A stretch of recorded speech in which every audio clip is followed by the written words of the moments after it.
Selamat bertemu kembali dalam pelajaran Sekolah Sahabat PowerPoint kita. Kita bersuka oleh karena kita sudah masuk sahabat kedua di tahun yang baru ini. Dan tema besar pelajaran Sekolah Sahabat kita triwulan ini adalah kasih Allah melihat potensi kita.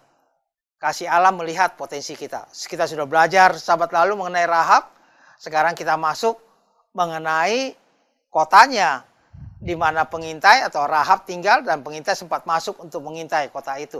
Pelajaran kita yang lalu. Dan kita masuk pada saat ini ke Yosua pasal yang kelima.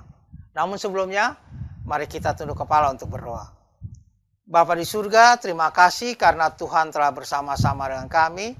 Kami akan mempelajari firman Tuhan dari pelajaran Sekolah Sahabat PowerPoint, sahabat yang kedua dari tahun 2022.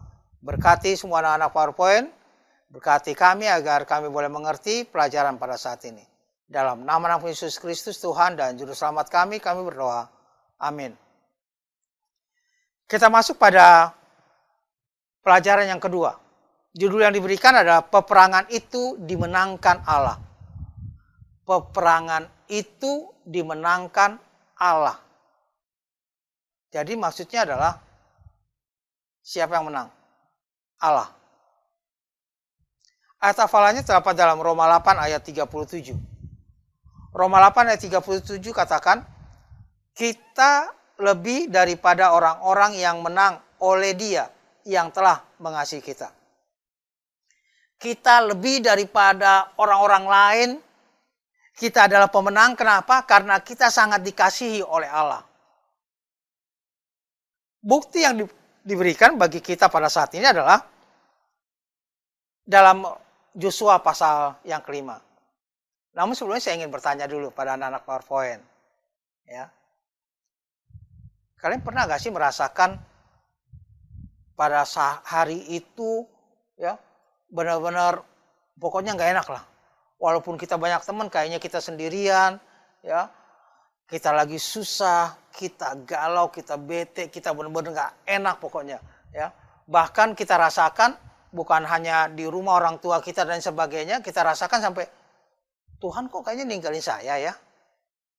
Tuhan kok kayaknya tidak mengasihi saya. Pernah gak rasakan seperti itu? Ya. Pelajaran kita memberikan dalam Yosua pasal yang kelima. Bagaimana Allah berperan untuk menaklukkan kota Jeriko.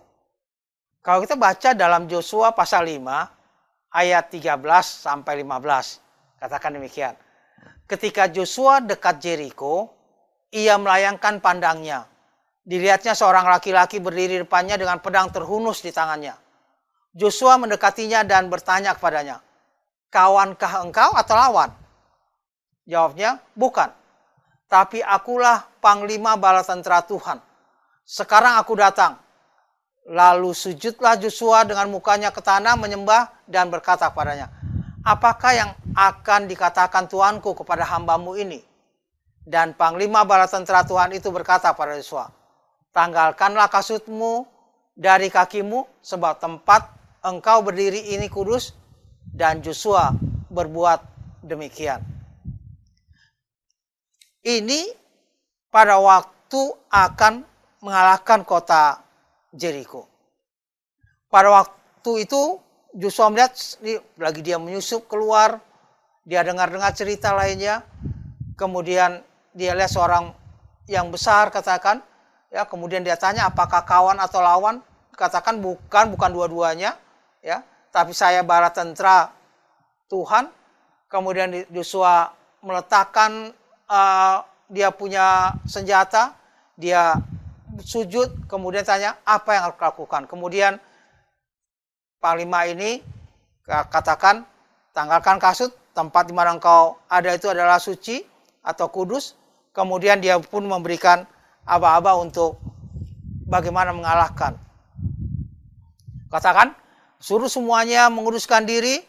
Kemudian pada hari pertama urutan-urutan dikasih tahu apa saja mulai pertama, baik tabut dan lain sebagainya, kemudian trompet, imam dan lain sebagainya.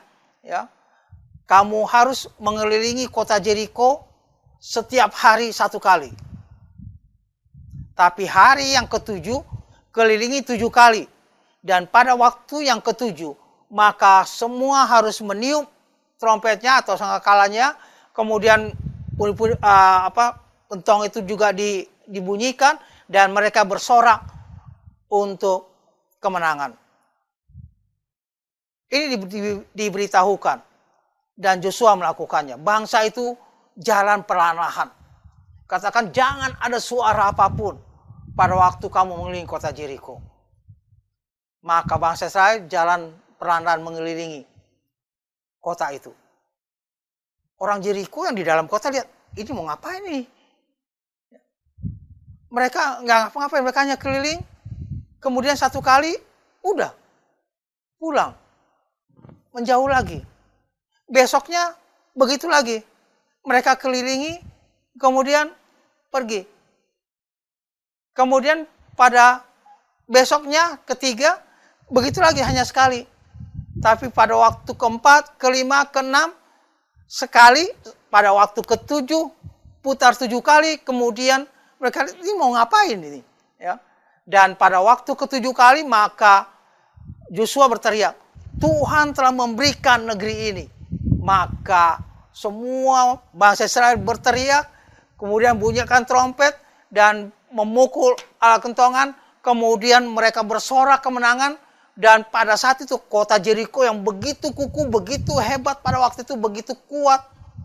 Mereka lihat pelan-pelan, hancur. Dan pada waktu hancur, rubuh kota Jeriko, mereka masuk ke dalam. Dan Tuhan berperang pada saat itu. Tuhan memberikan kemenangan. Tuhan menghabiskan kota Jeriko dan bangsa Israel mendapatkan kemenangan. Itu sebabnya judul yang diberikan, peperangan itu dimenangkan Allah. Karena Allah lah sebenarnya yang berperang. Bangsa Israel nggak bawa apa-apa kok. Hanya keliling. Hari ke-7, 7 kali, kemudian berteriak. Dan kota Jeriko rubuh. Semuanya mereka bisa ambil. Emas dan lain sebagainya. Harta benda daripada negeri itu. Ya. Dan juga tentunya Rahab, yang pelajaran kita kemarin ya. Rahab aja dan keluarganya diselamatkan, yang di rumah itu diselamatkan oleh Allah. Satu bukti bagi kita kembali, anak-anak PowerPoint, bahwa Allah itu begitu mengasihi kita. Tidak ada hal yang mustahil bagi Allah. Ikuti saja perintah Allah. Banyak mujizat akan terjadi bagi kita. Banyak mujizat akan Tuhan berikan bagi kita.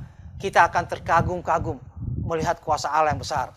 Semua keberhasilan kita, semua apa yang kita dapatkan, itu sebenarnya berasal dari Allah. Karena Allah lah yang berperang untuk kita.